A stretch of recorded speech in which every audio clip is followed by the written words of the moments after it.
Hi everyone and welcome to the show. I'm Trevor Stockwell and I'm looking forward to chatting with today's guest. As always, but she's a successful businesswoman who has a passion for developing leaders. She's the owner of Gap Solutions, a leadership consulting firm. She has 20 years experience in leadership and organizational development that she's gleaned through a professional and an academic career. She's also a podcast host and she's written the book Choose to be a leader others would want to follow. Welcome, Johanna Pagonis. Thank you, Trevor. Glad to have you on the show. Really looking forward to our conversation today. And I know that all that you're going to share today is really going to help the business owners listening, because we want to kind of delve into emotional intelligence within leadership, transformational leadership, and a few other things as we go. So maybe just to kick us off, for people that have not yet had the pleasure of meeting you, how would you describe yourself? Experience, background, any way you want to go? Yeah, okay, thank you. So, yes, when I was in my late teens, early 20s, I'm like, what am I going to do for the rest of my life? I want to make sure that, I read that saying from Confucius: if you love what you do, you'll never work a day in your life. Yeah. And that really stuck with me as a teenager. And I thought, whatever I choose to do for my life, my career, I wanted to fulfill some kind of a purpose. But it took a long time for me to figure out what that purpose was. And I actually ended up getting kicked out of university because I just wasn't committed. I was not engaged and was just kind of going through the motions of, this is what you do in life. You graduate from high school, you go to university. And I was really lost for a long time. And then I did a little bit of soul searching to develop a bit more self-awareness. And then I thought I really wanted to help other people. I wanted to give them the skills that they needed to cope through life's challenges, to be contributing members of their society, and to just be happy people, right? And to make other people feel good around them. And so I thought, well, that's psychology. And so I started to pursue a career in psychology to become a therapist. And I wanted to become a marriage family counselor initially because I loved systems. To me, the family is a system. And if you only work with one part of the system, that one part may never really transform. And so I wanted to work with all of the elements or the components within the system, which is the entire family. So if there was one person struggling in the family, all could support, and also learn to better themselves as well and become just have a bit more well-being in their own lives as well. And then I took a turn. I ended up, graduating with my master's, and worked for a significant amount of time with nonprofits, working with at-risk youth and children. And then I moved to a whole different province, about 4 hour. It's a 4-hour flight from where I was living. And I found myself alone, living in a new city.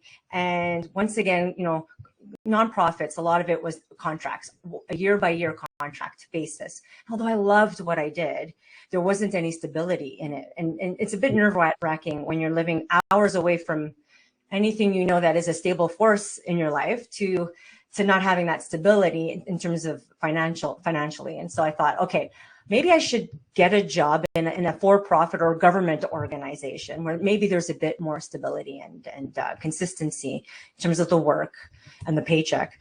And I ended up working for government, and somehow I took a turn and went into learning and development, and then slowly moved into organizational learning and development. So moving from an individual focus and trying to improve their performance to looking at the organization as a system and how to impact and influence the organization in a positive way. And so I realized through doing a few podcasts, that my focus and my purpose hasn't changed. It's always been to help people, give them the skills that they need to cope through life's challenges.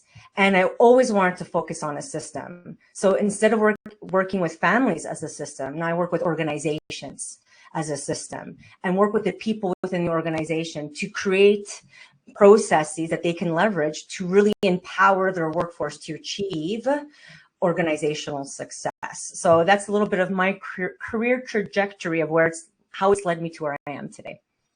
That sounds fascinating.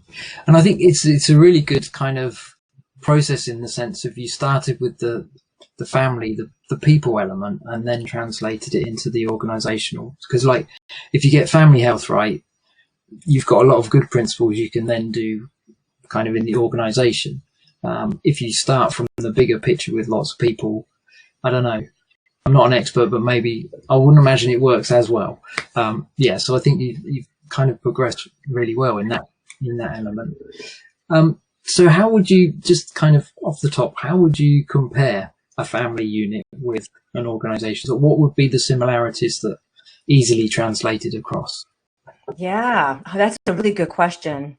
I never actually even, I think unconsciously I have thought of it in that way, hence making the comparison between families as systems and organizations, but never really looked at the elements and compared them.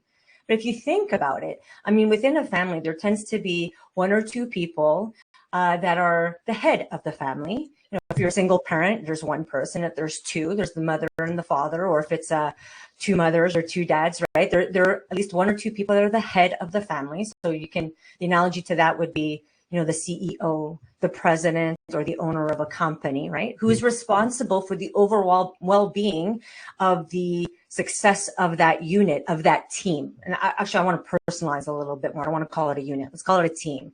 The people within that organization, whether it's a family or a company, the head of that organization is responsible for their well-being and ensuring that they will be successful in whatever they set out to accomplish. So in a family unit, you usually want the best for your kids. You're raising them and you're trying to give them the skills, the competencies, and above all, the confidence to be successful in their lives. And ideally, although, you know, depends what kind of parenting style you have, you don't want to be telling them what to do, when to do it, how to do it. You know, as a parent, you shouldn't be saying, okay, and we all do this as parents, you know, before they're born, oh, I want him to go into wrestling. I want her to be a lawyer. Like, we've already set out kind of what their career and life trajectory should be. But ideally, what you do is you guide them. You don't hold them by the hand and tell them everything that they need to do and how to do it, because that doesn't give people the skills. It doesn't empower them to be able to problem solve and cope with challenges that inevitably will happen in life. And if you're the CEO of a company, it's no different, right? So you're responsible for the human beings in your company. You're responsible for their well-being, and your job is to empower them and give them the skills that they need to be successful on their own level, right? As an individual achieving their tasks and working within a team atmosphere and dynamic so that they can contribute to the overall success of the company. And as a parent, you have to do the same thing, especially if you have more than one kid. You can't just focus on one child. You have to think about all of the kids and ensure that you create an environment where they can coexist in a way that it's a supportive environment. So you're not pinning your kids against one another, comparing them and giving one rewards over the other. And, you know, as I'm saying this, these are the ideal ways that family units need to function, but companies too. So I think there's more similarities than differences. And one can say, yeah, but an organization typically, especially in the for-profit world, is focused on profits as their bottom line. And I challenge that. And I say to companies who will bring me on to help them, ultimately what I do is I help companies achieve their vision, their mission. And sometimes I ask them, what is your vision statement? Well, it's to make $2.5 million more this year than last. I'm like, no, that's what you do. Why do you do it? And they struggle to come up with that. And then when you give them the space to explore it, the things that they say are really inspiring and engaging and empowering. And I think as a family, and it's not focused on money, right? It really, when you get down to it, they're not focused on money. Sure, they'd like to make money, but they're not focused on that. And I think all good parents don't want, they would love their kids to be able to be financially secure and independent. But when you ask a parent, what is your goal, your aspiration for your child? Although initially they may say to become a lawyer or a doctor and make $500,000 a year. Yeah, maybe that's what the first thing that may come out of their mouths. When you really get down to it, that's not really what they want for their child, or their children. They want them to be happy. They want them to be able to persevere, to be resilient, and to be successful in a way that they define that for themselves. Yeah. No, that's a really good way of comparing the two. I could dig into that in lots of different ways. Yeah. Thank you for the question. That was an awesome question. No, it's good. As you were saying about it, I was kind of realizing, like, and for the listeners, like, whether they've got a handful of people on their team trying to build the company, whether they've got more than that, or maybe there's just one other person that kind of steps in and helps stuff, even in a part-time role. I think what I'm hearing is it's the valuing of the individuals around you contributes to the health of the unit, the team, the company. And then you're in a better place, a stronger place to build and kind of scale up your business. And I think it teaches you how to, if you relate well to your team, you're going to relate better to your customers as well.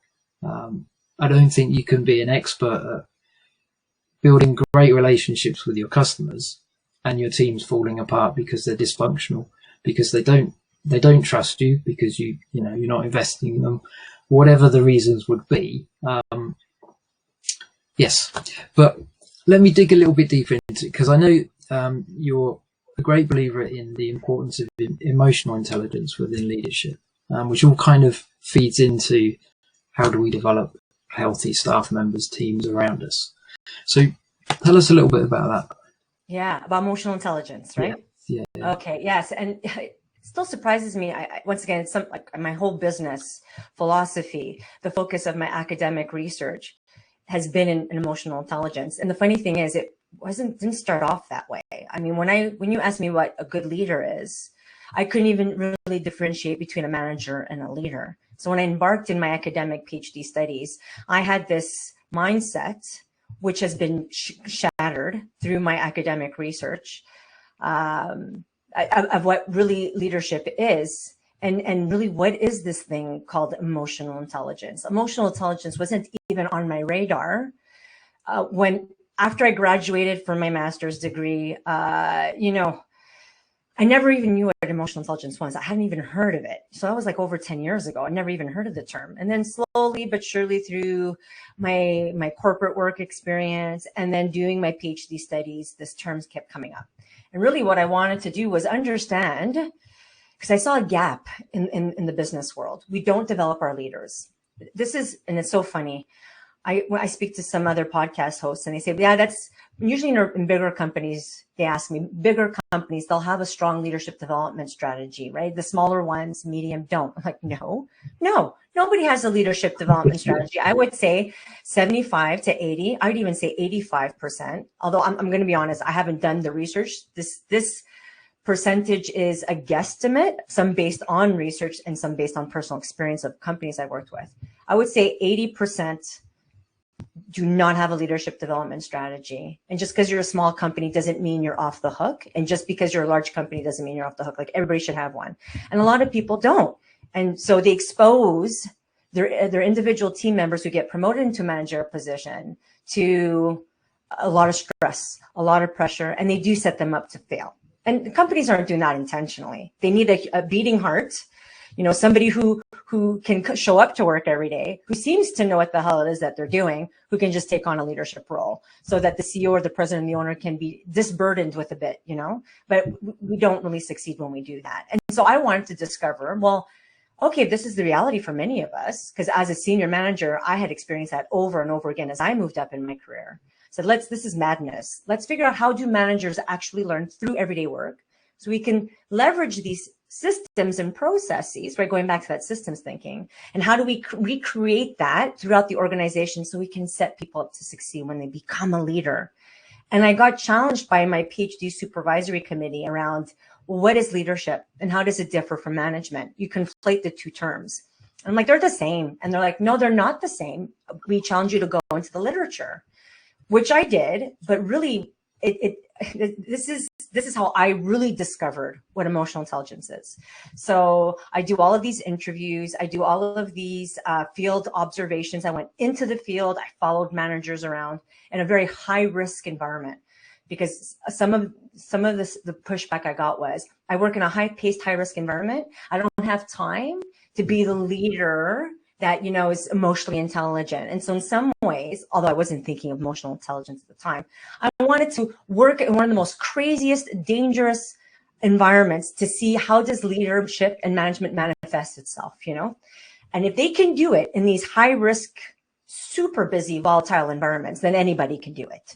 Anybody can do it. So did field observations, and I started looking through all my data. And as you see me, maybe people can't see because it's audio only, but I'm looking at my whiteboard because that's where I captured a lot of my data. And I would write stuff there and on flip charts, and my whole wall, all my walls were plastered with it. And I would theme, I would code, I would categorize.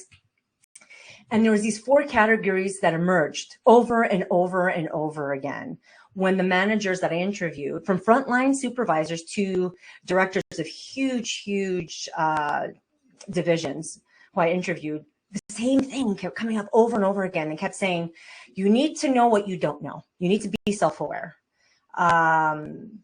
You need to be humble and have the humility to say, I don't know everything. And you need to seek out others who do. And you need to be continually striving to develop yourself, which is really what the concept of a growth mindset is. Yeah. You have to know what your emotional triggers are. You're going to be challenged over and over again to control your emotions. You need to embrace your emotions and listen to them. They're important, but you can't let them completely control your life, or you're inconsistent in the way you approach and work with people, that you're flying off the handle because you're so angry you can't control your rage.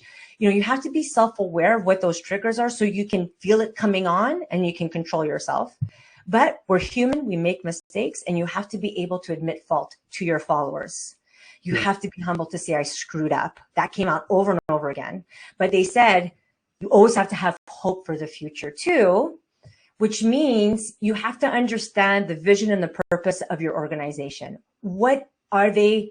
Why do they exist? What is it they want to do? And ultimately, most companies want to help other people. They want to make people's lives better through the products and the services they offer. You have to understand how you fit into that vision and how you make other people on your team contribute to the successful achievement of that vision.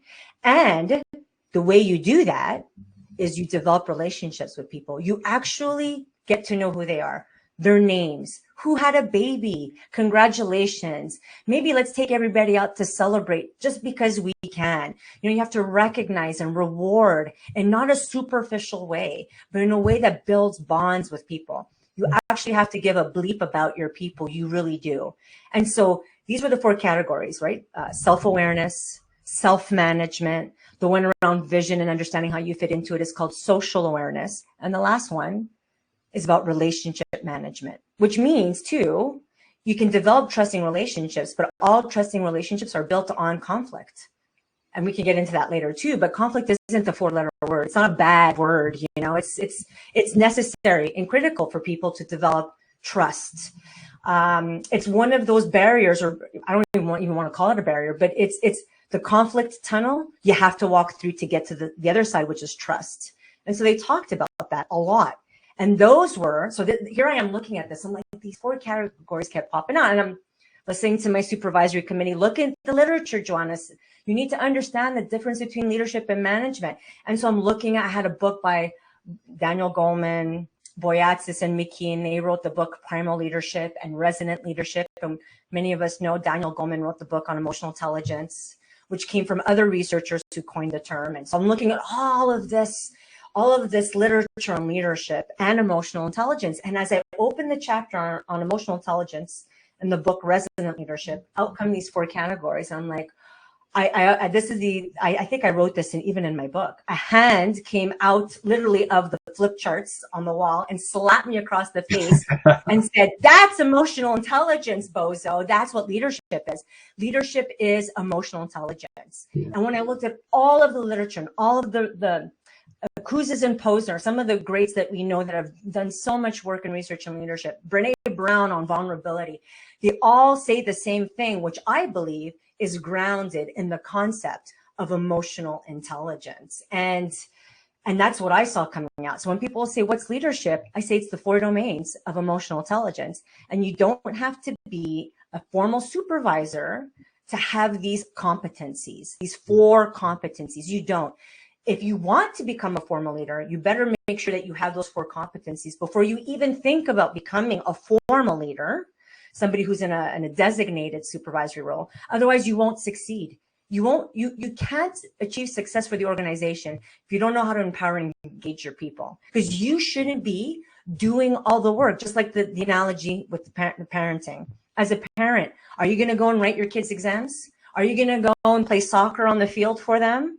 You know, and you know what? I think there are some parents that write the exams for their kids. Actually, now that kids are being homeschooled, it's a lot easier, but you don't want to be doing that. And as a manager, you shouldn't be, to put it in a very simplistic way, making widgets for your staff. You have to empower them, give them the tools and the knowledge and the confidence to make the widgets or whatever it is they need to be producing. Because you as the leader have to ensure that you understand the vision and that you're providing that clarity and you for your team, and you have to be removing blockades and obstacles for them so they can do their job.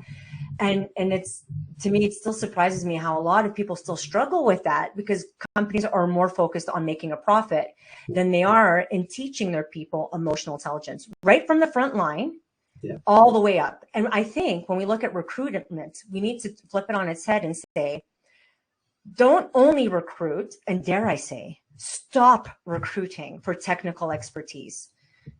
Really, try something radical. Don't hire for technical expertise, but hire somebody who has the potential to develop emotional intelligence. Because chances are you can teach them a lot of the technical expertise. I'm saying that and challenging that. Obviously, if you need a heart surgeon, you're not going to bring in somebody like me and say, oh, but you have this propensity to be emotionally intelligent. We'll teach you how to do open heart surgery. Obviously there's limitations to what I'm saying, but I'm just saying that to challenge people's mindset and to get them to think out of the box, right? Create some cognitive dissonance. So people are like, wait a second, what if I think differently about leadership? Now that I know it's grounded within the theory and the concept of emotional intelligence, how do I hire to that? How do I develop people to develop those competencies? Yeah, that's fascinating. As you're telling me about that, I'm kind of realizing more. Just one of the things I think the struggle is, we forget that people are wired differently, and what works for us won't always work for other people, and we have to accommodate that. But I think it's also like whether our listeners are a sole trader, whether they've got multiple staff, it comes primarily down to how well am I leading myself, and then how I interact with other people, isn't it? Am I self-aware, as you say? Am I socially aware of how I'm coming across? Am I micromanaging, or am I actually empowering people, delegating and leaving it for them to, in a healthy way, make their own mistakes, as long as it doesn't, the consequences aren't too great spreading. But even, it's the challenge, I think, of can we let go enough to really trust other people? Or do I feel that I need to do it all myself because nobody else is going to do it as well? Or, what would I do if I'm not doing that? Do you know what I mean? There's the ego element as well wrapped up in, isn't it? I want to be seen to achieve. I'm going to get the workers to kind of help me do that, but I don't want them to overshadow me. And I think that's one of the dangers as well, isn't it? Is that what you're finding as well? Yes, you nailed it. I think what you just said is so important, and people need to spend a little bit of time on that. Two things you said that, as we approach near the end of our conversation, for people to walk away, 2 questions to ask yourself, okay, number one is, if you really want to be an amazing leader, you have to develop self-awareness, which is and developing self-awareness can be painful because you have to admit a truth that you may have been trying to avoid, that you don't know how to do everything. And you have to figure out what can you do super well so you can leverage that, but also admit what you don't do super well. And as a leader, here's the thing that you just said, Trevor, that's so powerful. If I don't do all the work, what will I do? I actually had a manager say that to me. But Johanna, this is what I say. If you're doing your job really well as a leader, you realize it's easy and you're not doing the work anymore. And there's a part of you that feels guilty with that and feels like you'll lose credibility. Yeah. No, trust me. People will appreciate and respect you for that, because you can't empower people to do their job if you're doing their job for them. Yeah. Your job, which does take a lot of time and effort, is to figure out what they need to do their job, and then to advocate for them in those management meetings where the decisions are made. And if they make decisions, and more often than not, they make decisions that do not empower your team. And you know why? I mean, as a manager and a senior manager and executive, I didn't wake up in the morning saying, let me see how I can disenfranchise the people in my organization by making a decision that pisses them off. That's not how I make my decisions. Yeah. I make my decisions based on the information I have. But if my leadership team who reports to me doesn't know their people, hasn't made the time to get to know what it is that they need, they can't advocate for them in the meetings.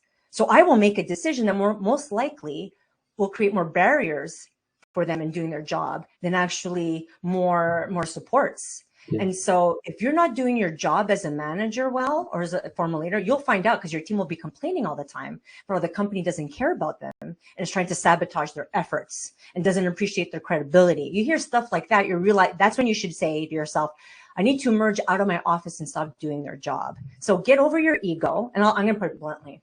If you feel like if I don't make the widgets anymore, I'll lose credibility, that's you.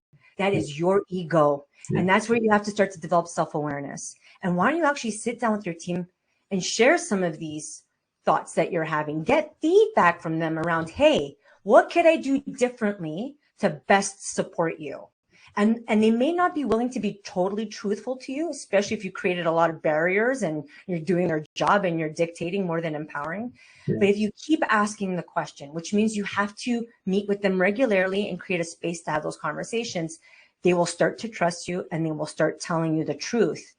And that's how you develop more self-awareness, by getting feedback and admitting and saying, I guess I do have a bit of an ego. When you become a formal leader, let's be honest, we all have an ego, but we need our souls to speak a little bit more than just our egos. Our egos can get us in trouble if we don't double check it with what our inner being is telling us, which is proper and right. And then I talk about these concepts in the book because some of the quotes that these participants gave me, and I think one of the last quotes I give in the book is, you choose to be the leader that you want to be, but you can't really lead and inspire people if you're locked in your office and you don't go out to get to know your people.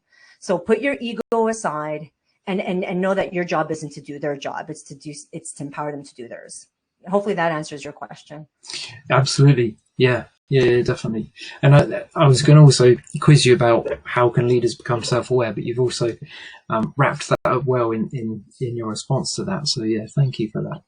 I think it's also like there's benefits, like you say, of opening up to people. I always remember something John Maxwell said, which kind of stuck with me about he told a CEO or someone to go back to his team and admit the things he does wrong. And the guy said, no, I can't do that. And he said, it's not that your team don't know you do those things wrong. It's that they need to know that you're aware that you're doing it wrong and you want to change it. And it's the same, whatever size the business is, isn't it? It's the same, having that awareness where you kind of allow yourself to be human as well with the team. And I think that creates a lot more connection with the people that are around you, helping you progress whatever vision, whatever plan that you're trying to roll out.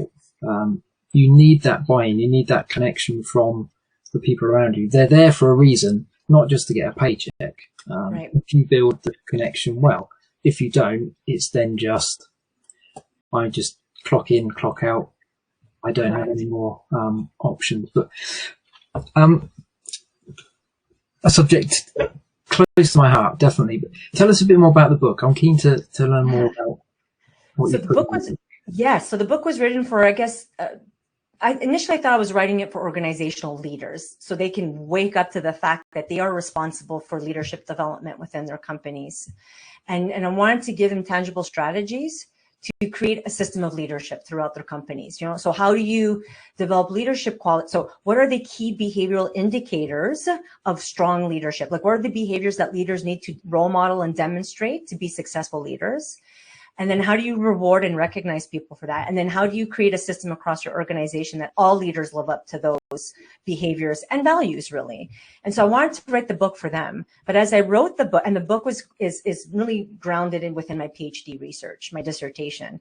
So as I was writing the book, I realized that I had another target audience that the book was for. It was for emerging or existing managers, leaders, somebody who's thinking about becoming a formal leader and somebody who may typically is already in that position, who may be struggling and wanting a little bit more support in how to lead better. That's why it's called Choose to Be a Leader Others Would Want to Follow. You have to choose to be that individual, and then you have to figure out what those behaviors are, and you need to practice them every day. And so really the book, at the heart of the book, it's called How to Lead with Heart and Purpose. So at the heart of the book are strategies that it's about what is leadership, what is emotional intelligence? How do you balance your leadership responsibilities with your management responsibilities? So we talk a little bit around what do you need to do to be a successful manager? Because you do have to achieve organizational goals and results. You have to manage systems and processes, budget your forecasts. So I talk a little bit about that, although it's not an accounting book. I talk a little bit about, why managing resources is important. And then I give strategies around how to do that. And because self-awareness is so critical, there are two ways that people learn: through self-awareness, reflecting on what you do well, what you don't, and how to improve that. And we learn with and through others. That's why the more emotionally intelligent you are, the better you learn. It's hard to learn when nobody trusts you or wants to advocate for you or support you. You'll be isolated. And we don't learn in isolation. We learn with others. So at the end of, I think it's actually every chapter, there are self-reflective questions and a space for you to write your answers. And you can do it in your mind, or you can actually write it in the book, but it's to challenge you and get you to think a little bit more. And I talk a little bit of why leadership training fails. My business focuses a lot on training. I do it in a very different way that leverages good old adult learning principles and how to make sure that what you're learning sticks. So I talk about that in the book. And then the last chapter is devoted to women and leadership and the challenges that we as women face, especially when we work in male-dominated industries, in terms of our own confidence, the development of our own grit and self-empowerment, and to be proud of ourselves and believe in our own convictions that we can make a space for ourselves, especially in a male-dominated industry, to know that the way I lead is unique to me, and I need to embrace that and not lead according to my male counterparts. So I talk about that in the book. And I end there is because I'm developing a robust program for women, emerging women leaders, women early in their career wanting to move into a leadership position. So I kind of introduced them to that program through the last chapter of that book. Yeah. Sounds good. Sounds good. So everyone listening, I think you should definitely get a copy of that book.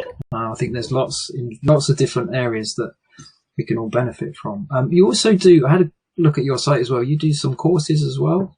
Yes. Thank you. Yeah. So I have online self-paced courses that are really the target audience is emerging leaders. So as I mentioned, somebody who's thinking about becoming a leader, although the more and more leaders, formal leaders who I meet who have been a formal leader for a couple of years, the courses are targeted to them too. So the first course is actually designing a new one, which is an introductory course on emotional intelligence. And there's an emerging leader assessment that you do, and you get your survey results. And it just assesses whether you really are ready to take on a formal leadership position. And the questions are grounded in the concepts of emotional intelligence. The next level after that is developing the emotionally intelligent leader.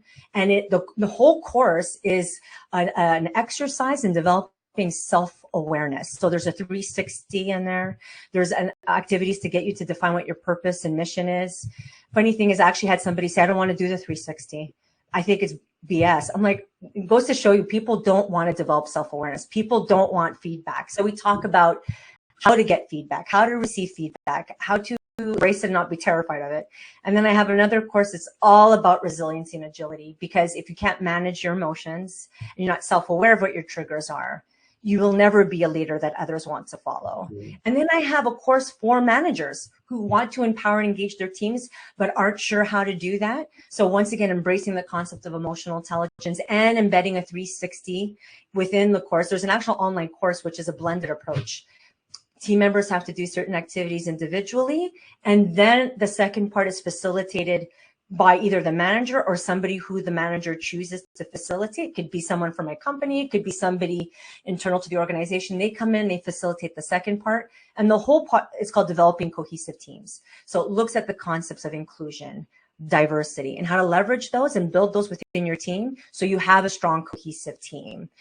So that one is a bit of a different approach, because a lot of courses on diverse teams and cohesive teams is I'm going to sit down and click through a slide deck, which is an online course, and then magically somehow I'll be able to apply what I've learned.